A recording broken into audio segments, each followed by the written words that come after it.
அன்பிற்கினிய மாணவ செல்வங்களுக்கு வணக்கம். கனவு ஆசிரியர் ரேணுகா ராமச்சந்திரன். மாணவர்களே, நம்முடைய தமிழலை யூடியூப் சேனல் மூலமாக இலக்கண வினா விடைகளை நாம் தொடர்ந்து கற்றுக்கொண்டே வருகின்றோம். இன்றைய பதிவில் நாம் கற்றுக்கொள்ள இருக்கின்ற இலக்கண பகுதி அலகிடுதல்.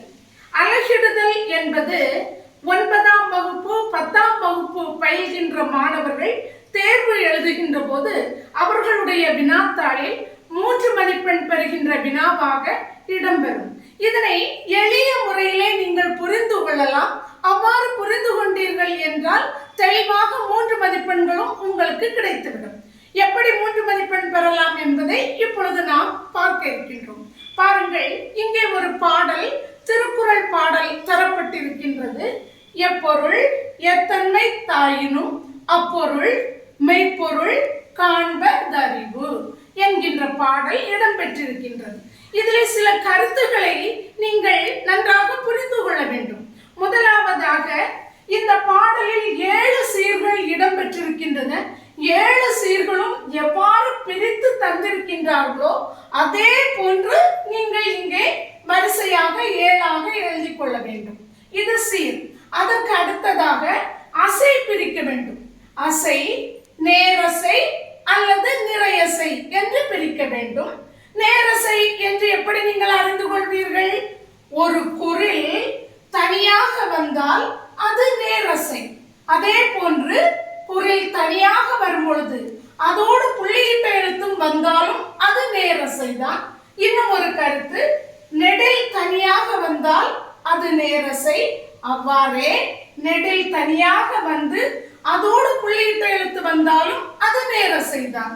அடுத்ததாக நிறையசையை எவ்வாறு அறிந்து கொள்ளலாம் என்றால், 2 குறில் சேர்ந்து வந்ததென்றால் அது நிறையசை. இந்த 2 குறிலோடு ஒரு புள்ளியிட்ட எழுத்து வந்தாலும் அது நிறையசை தான். அவ்வாறே ஒரு குறிலும் நெடிலும் சேர்ந்து வந்தால் நிறையசை, அதோடு ஒரு புள்ளியிட்ட எழுத்து வந்தாலும் அது நிறையசை தான்.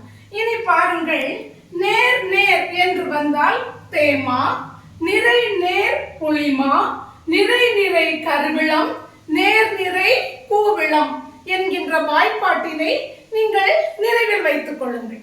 இப்பொழுது பாருங்கள், நாம் சீர்களை வரிசையாக எழுதிவிட்டோம். இனி அசை பிரிக்க இருக்கின்றோம். முதல் சீர் எப்பொருள். ஏ குறில் அதோடு ஒரு புள்ளியிட்ட எழுத்து வந்திருக்கின்றது, எனவே இது நேரசை. அடுத்ததாக போ குறில், ரூ குறில், இந்த 2 குறிலும் ஒரு புள்ளியிட்ட எழுத்தோடு வந்திருக்கின்றது. 2 குறில் சேர்ந்து புள்ளியிட்ட எழுத்தோடு வந்ததால் நிறையசை. இப்பொழுது நேர் நிறை கூவிளம் என்று நாம் எழுத வேண்டும். அடுத்ததாக 2வது சீர் எத்தன்மை என்று வந்துள்ளது. இதனை நாம் பிரிக்கின்றோம். ஏ குறில் ஒரு குறில் புள்ளியிட்ட எழுத்தோடு வந்திருக்கின்றது, எனவே அது நேரசை. அடுத்ததாக தா குறில் இன் புள்ளியிட்ட எழுத்து, ஒரு குறில் புள்ளியிட்ட எழுத்தோடு சேர்ந்து வந்திருக்கின்றது, நேரசை. அடுத்தது மை என்பது நெடில் எழுத்து, அதோடு ஒரு புள்ளியிட்ட எழுத்தும் வந்திருக்கின்றது, எனவே இதுவும் நேரசை.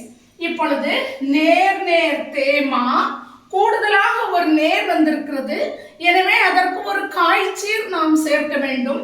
இப்பொழுது நேர் நேர் நேர் தேமாங்காய் என்று எழுத வேண்டும்.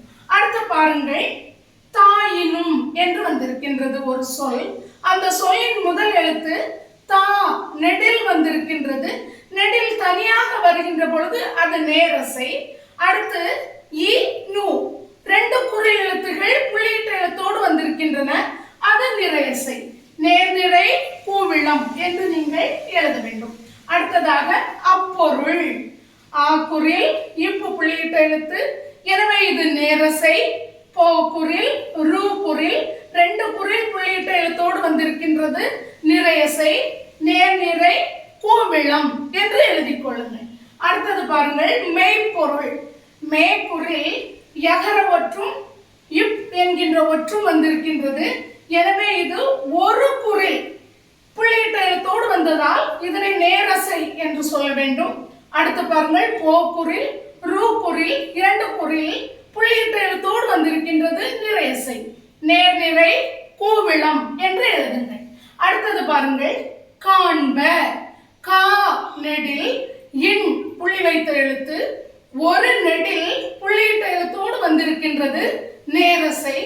ப ஒரு குறில், அதுவே நேரசை. நேர் நேர் தேமா. பாடலின் இறுதி சீர் த ரி உ என்று வந்திருக்கின்றது.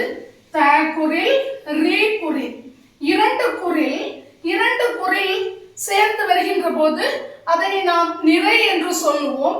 ஆனால் மற்ற சீர்களில் இருந்து இறுதி சீர் சற்று வேறுபடும்.